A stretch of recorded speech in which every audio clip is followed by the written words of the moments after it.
manipulatif itu beneran percaya yang mereka katakan. Maksudnya begini, ketika orang manipulatif berkata, aku korbannya, kamu pelakunya, padahal jelas-jelas dia yang mukulin, apakah dia benar-benar percaya dia korbannya, atau itu dibuat-buat aja untuk bikin korbannya merasa bersalah atau kebingungan dengan realitanya sehingga bisa nurut sama pelaku yang manipulatif. Atau misalnya ketika pelaku manipulatif ini bilang, gara-gara kamu maki-maki makanya aku menyerang, padahal gara-gara dia nyerang makanya dia dimaki-maki. Apakah alur yang tertukar itu sengaja ditukar bikin orang bingung? Atau ya emang itu ketukar aja di kepalanya tanpa dia sadari? Apakah proses membuat orang merasa takut, merasa bersalah, merasa bertanggung jawab, merasa kasihan sama dirinya itu disengaja atau tidak disengaja olehnya? Well, jawabannya sebenarnya dulunya saya pikir salah satunya pasti benar. Maksudnya either itu dibuat-buat atau itu ya nggak dibuat-buat, memang dia percaya seperti itu. Ternyata jawabannya nggak sesederhana yang saya pikir, teman-teman. Dari wawancara dengan banyak klien yang saya punya, entah itu klien sebagai korban atau pelaku yang dipaksa atau pelaku yang sadar, terserah yang mana, ternyata ditemukan pola bahwa sebenarnya jawabannya kedua-duanya benar. Maksudnya gini, kita bahas satu-satu dulu. Kita bahas di sisi ada orang yang dengan sengaja memanipulasi. Ada loh orang yang dengan sengaja, walaupun dia tahu dia yang salah, tapi dia yang bentak duluan supaya orang lain takut. Walaupun dia tahu dia yang keliru, tapi dia yang membalikkan keadaan dengan sengaja supaya orang di depannya merasa bersalah, supaya dia di atas angin. Ada orang yang dengan sengaja main-main sebagai korban, seakan-akan saya ada korban, supaya dapat belas kasihan, supaya bisa ngambil keuntungan dari orang yang kasihan sama dia. Atau ada orang yang dengan sengaja membuat orang merasa bertanggung jawab atas hidupnya. Kalau bukan kamu, siapa lagi? Kalau kamu ninggalin aku nggak ada siapa-siapa loh. Kalau terjadi apa-apa sama aku, itu tanggung jawabmu. Dan dengan sengaja melakukan itu untuk memainkan posisi rentan dari korbannya untuk diambil manfaatnya. So ada orang yang dengan sengaja, sekalipun dia tahu dia salah, dia tahu dia keliru, dia tahu dia manfaatin, tapi dia tetap melakukan itu untuk mendapatkan keuntungan dari korbannya. Pertanyaannya, kok bisa ada orang kayak gitu? Ya ada banget. Yang biasanya memang tampak sebagai orang yang enggan untuk mengambil tanggung jawab atas hidupnya. Kalau ada apa-apa, kesalahannya lempar ke orang lain. Kalau ada apa-apa, ya perubahan harus dilakukan oleh orang lain, bukan oleh saya. Atau bahkan dia belajar untuk itu, entah belajar dari lingkungan, dari teman-temannya, dari orang tuanya, dari manapun dia belajar bahwa strategi ini bisa loh buat nipu orang, buat ngambil keuntungan.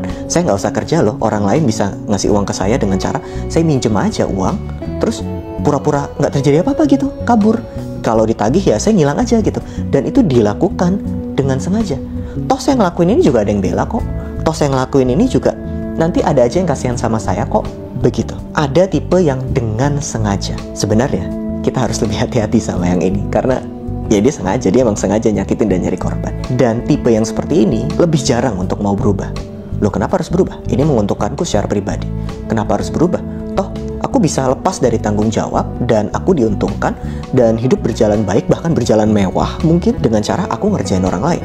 Kenapa aku harus berubah? Apa untungnya aku berubah? Kalau aku berubah, aku harus hidup susah, harus bertanggung jawab, harus sedih, harus merasa malu karena aku nggak bisa ngapa-ngapain, cuma bisa nipu orang lain begitu misalnya. Apa alasan dia untuk berubah? Sedikit sekali. Kecuali kalau itu bukan disengaja. Nah, kita masuk ke poin kedua. Ternyata juga ada orang yang memanipulasi dengan cara nggak sengaja. Maksudnya begini, ketika seseorang marah-marah, lalu dia dibentak, di kepalanya bisa saja itu informasi tertukar. Oh, karena saya dibentak, saya marah-marah. Atau ketika saya menyerang orang lain, dan orang lain pergi meninggalkan saya, bisa saja saya percaya betulan saya jadi korban karena aku nggak diterima apa adanya. Atau bisa saja seseorang benar-benar percaya anakku meninggalkanku, nggak ada yang mau sayang sama aku, padahal ya tiap hari kerjanya maki-maki atau ngerendahin anak atau banding-bandingin antar anak, makanya anaknya nggak ada yang mau sama dia. Tapi dia beneran percaya anakku nggak sayang sama aku. So tipe yang kedua ini datang dari rasa sakit. Oleh karena itu dia tanpa dia sadari memanipulasi orang lain. Yang dimaksud rasa sakit ini nggak serta-merta dia merasakan sakit emosional. Bisa aja memang nggak ada model yang bagus di dalam kepalanya. Maksudnya dia nggak pernah belajar jadi anak dan disayang sama ayah, makanya dia yang nggak bisa sayang sama anaknya. Nggak ada model, nggak punya bayangan gimana orang tua lain melakukan itu, nggak pernah baca, nggak pernah lihat, jadi nggak punya model. Sehingga ketika berusaha dekat sama anaknya, Bisa aja proses-proses manipulasi yang dilakukan. Misalnya, kalau kamu sayang sama papa, kamu harus nurut, dan lain sebagainya. Sehingga anak merasa keinginannya tidak pernah didengarkan. Itu mungkin banget, karena emang nggak ada model. Atau memang datang dari rasa sakit emosional. Misalnya, karena dia nggak pernah didengarkan, ya dia nggak dengerin anaknya. Satu-satunya cara untuk dekat sama anak adalah marah-marah. Satu-satunya cara dekat dengan anak adalah nyindir-nyindir. Dan memotivasi dia untuk dia maju dan kuat. Padahal itu merendahkan dan ngeledekin atau bandingin gitu misal. Memanipulasi yang kedua bertujuan untuk mendapatkan kebutuhan emosional saya, tapi caranya aja yang nggak benar. Caranya bisa dengan memutarbalikkan keadaan tadi, walaupun di kepalanya emang putar itu informasinya. Dia nggak tahu kalau dia memanipulasi, rasanya emang begitu yang di kepala. Atau begitu pula secara emosional, rasanya memang aku korbannya, bukan aku pura-pura jadi korban supaya kamu kasihan sama aku, bukan. Tapi ini datang dari rasa sakit emosional, sehingga aku berusaha memenuhi kebutuhan aku akan rasa sakit ini. So aku sakit, aku berusaha penuhi kebutuhan sakitku, tapi resikonya adalah orang lain yang jadi sakit. Orang lain yang harus jadi kompensasi. Dia yang harus membantu aku buat pulih, aku harus disayang sama dia, aku harus diterima apa adanya dan lain sebagainya. Yang mana ya orang jadi susah terima karena kelakuannya ajaib, orang jadi malas buat deket karena kelakuannya nggak enak. Tapi ini manipulasi jenis kedua. Yang kedua ini sebenarnya berpotensi buat pulih kalau mau ngaku. Kalau mau ngaku bahwa aku sakit, bahwa aku berusaha memenuhi kebutuhan atas rasa sakitku tapi dengan cara-cara yang keliru, dan itu malah nyakitin orang lain, dan justru kebutuhanku malah nggak terpenuhi, dan justru aku malah makin ditinggalkan, dijauhi, tidak disayang, tidak diterima.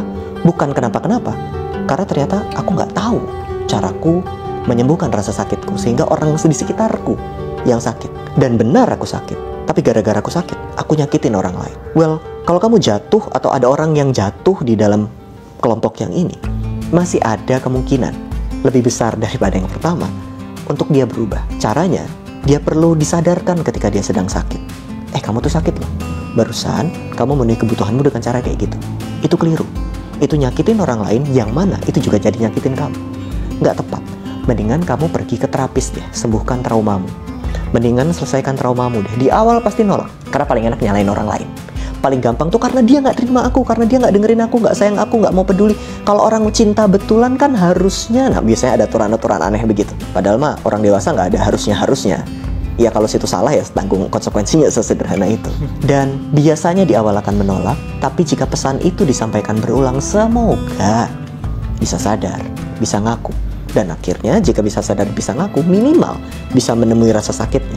Pada akhirnya bisa pulih. Tapi kita tahu dari mana nih seseorang jatuh di kelompok pertama atau kedua? Emang nggak bisa tahu sih. Anyway, kalimat yang keluar akan sama. Dua-duanya akan ngerasa sebagai korban, dua-duanya akan ngerasa sebagai pihak yang tersakiti, dua-duanya akan ngerasa nggak didengarkan atau ketukar-tukar informasi di dalam kepala. Beneran dua-duanya kayak begitu. Kita nggak bisa bedain. Dan kita nggak benar-benar bisa tahu. Benar, kita cuma bisa menebak. Tapi cobalah.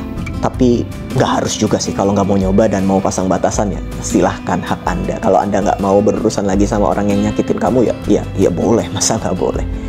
Kesejahteraan batinmu adalah tanggung jawabmu. Berbuat keluar itu kebaikan. Kebaikan itu nggak harus. Ya kalau pengen aja, kalau nggak pengen ya nggak usah. Tapi kalau memang pengen, cobalah. Tapi jika kita sense kayaknya ini yang pertama deh, kayak dia ngerjain, kayak dia cuma manfaatin, ya udah jangan buang-buang tenaga. Udah, istirahat aja. Selamatkan dirimu, selamatkan orang-orang yang kamu sayang. Karena kalau nggak, habis, percuma.